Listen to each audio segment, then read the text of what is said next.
So, okay, nagka-record na pala. Wala lang akong makakausap. Gusto kong magsalita. Gusto kong, paano kayo makakausap ng oras ito? Wala lang. Hindi. So, tinamad na ako mag-edit kaya ito diniretso ko na sa YouTube. Sorry nga pala dun sa parang static yung kung narinig nyo yung gumaganon, medyo nakakailang. Pero kung may ginagana ako mag-edit, tatanggalin ko yung kaso tinatamad na ako ngayon eh. Saka, battery pa dito sa computer na to. Paano kasi kahapon? Nasira to, nawalan ng sounds. Tapos, ayun yung, pagka wala niya ng sounds, umayos, tapos nawala ulit, tapos umayos. Ngayon, buti umayos naman. At nasira naman yung DVD ROM. Mga kainis. Lagi na lang may maayos, may nasisira. Talaga lang. So, ngayong araw na to medyo okay lang. Dumaan yung aming dry run. Wala akong, ewan ko, hindi ko sigurado kung dry run as in tea or dry run as in tuyo. Alam ko dry run eh. Hindi ko lang alam kung bakit dry run. Gusto kong temple run.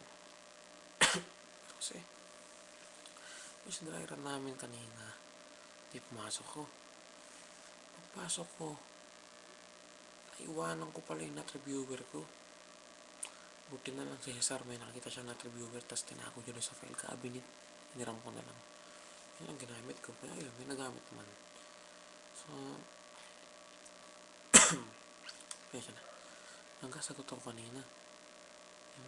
Kasagot ako tapos, okay naman yung pagkasagot. Nakasagot ko ng maayos. Kaso pagdating ko na sa mat, kakahilo yung mat. Ginawa ko, sinagutan ko na sinagutan. Dry run pa lang naman. Sa Friday kasi, meron kaming nut. Doon na lang ako mag-boost ng effort para masagot. Pero ngayon, dry run lang naman. Okay lang yan. Wala akong problema dyan. Pero sabi ni Sir, may grade daw yung dry run. Pero ba't nga ba dry run? Tatakbo kami sa tuyo. Hindi naman siguro. Tapos ang usapan, bawal lumabas. Pero pinalabas kami. Labo rin ano. Pero ba't ganun eh? And natutuwa lang ako ngayong araw na to kasi nung umuwi ako kasi ganito. Meron ako tinatawag na USB sound card. Ginagamit siya kapag galing CDR King.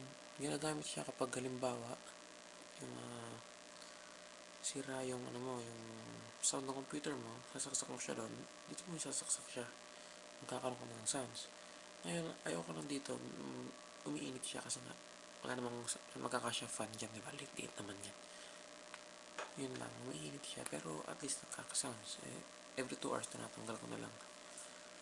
Pero, ang maganda ron, nung umuwi si na mami, pinapalitan ko sa kanila kasi nasira yung una. Robinson. Yung pinalit nila, bumili pa sila ng headphone. Hindi ito. Bumili pa sila ng headphone na may mic. Ayoko pang gamitin ngayon, tinatamad ako. Tapos nga iba, hindi ko ginamit Tapos, CDs. Kasi kailangan ko rin naman yun, pero hindi ko na-expect. At bumili sila ng bagong mic. Kaya ngayon, ito siya. Yan. Okay. Bumili sila ng bagong mic. Ngayon, ang maganda niyan, napakataas ng resolution ng mic. Hindi naman parang tama lang. Yung tipong kahit humihinga ka lang, naririnig pa yun. Kaya minsan pag nag-record ako, iiwasan ko kahit ang ingay kasi talagang maririnig eh. Tipong, hoy, tumahimik nga kaya. Maririnig sa, minsan nung kapitbahay, marinig mo, nagkisigawan. Grabe, ang lakas. Ako nga, naririnig ko talaga sarili ko nga sa headphone na to. Kaya ako lang to sinuot para alam ko kung naririnig ako kasi mamaya salita akong dadal sa video na to tapos hindi nyo pala ako naririnig. Ngayon, nalalaman ko kung naririnig ba talaga ako o hindi. Pero sa bagay, nakikita ko naman dito sa screen kung narinig ba sarili ko. So, itong Saturday na to, busy na naman. Gawin mo ng Thursday. Thursday bukas kasi. Magtitesis kami, yan mga klase ko. Finalize na namin yung thesis namin. Medyo mahirap kasi nakakalito. Papalagyan natin na okay, tapos na. Kaso, gusto mag-develop doon sa thesis namin. Hindi lang ako ganun katalino para makapag-isip ng pandagdag dun eh. Yung Saturday naman, busy rin ako, hindi makapagkita sa tindahan namin. Kasi sa umaga, thesis defense. Tas 3 o'clock ng hapon, ano naman yun, documentary, gagawa kami ng documentary. Eh, hindi naman basta-basta ng documentary, mag-interview ka, para ka nasa eyewitness nun. Kaya ayoko. Kaso, walang magagawa, di ba? Sino may gustong maging busy ng ganun ka-busy? Tipong, hindi mo na alam kung ano yung unahin. Tas yung clearance ko, bad trip. Hindi kasi kumukopya ako. Kinokopya ang pangalan kasi hindi ko masyado yung pangalan ng teachers. So, kinokopya ko yung unang pangalan, pangalawang pangalan, nung kukopya ko na yung pangatlong pangalan, ano nangyari? Yung nakopya ko yung pang-apat. Di syempre, mali na yun. Naisip ko kung pwede bang borahin. Kaso bawal nga daw mambora. Kailangan mo pa rin ng clearance. Ngayon, nung naisip ko, humingi na lang kay ma'am ng clearance. Kaso, sabi ng klase ko, magkabayad ka ng 50 pesos. Naisip ko, 50 pesos? Oo, sige, clearance yun.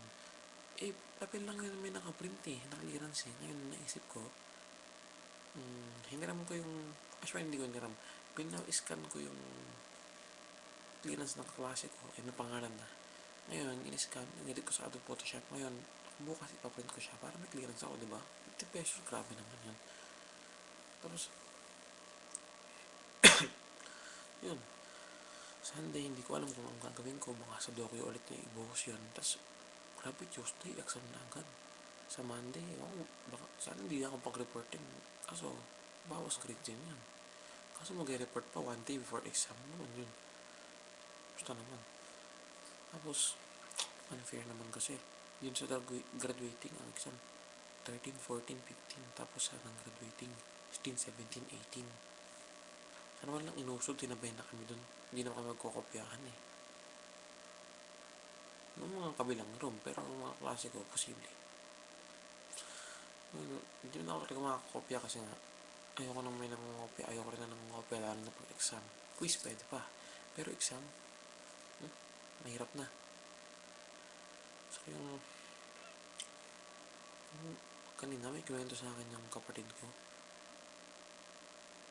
May gumamit to ng magic pen ko. Yung magic pen, yun yung pen na pa nagsulat ka, hindi nakikita, kailangan iilawan mo pa. Kahit maliwanag ilawan mo pa siya para lang makita. May gumamit daw. Hindi specifically yung pen kong ginamit, pero kamukha ng pen ko, kaya baka akong masisi. Pero, hindi naman daw totoo. So, sa ngayon, yung palang naisip ko sabihin, talagang wala lang akong magawa ngayon. Wala nga, FB ako. Kung makita updates, check tayo sa FB.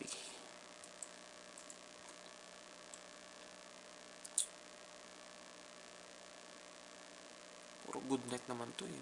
Naantok na yung mga tao dito. 4 na nga lang naka-online, no? So, yung RB, si Jenny, itong Princess Miyuki Laksa, hindi ko kilala to eh. Susan Sabok Dalaw, hindi ko rin kilala yan, pero parang maganda naman siya.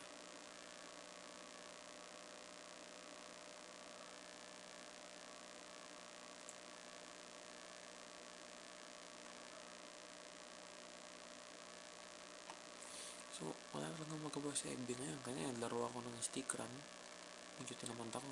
Laro ako ng Fruit Ninja, medyo tinamad ako. Ngayon, nag-YouTube ako, medyo inaantok na ako.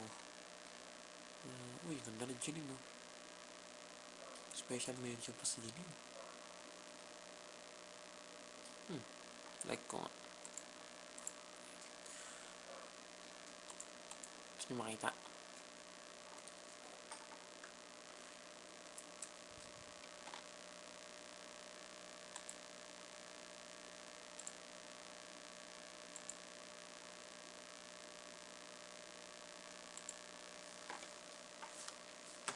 Malabo. Mas maganda pag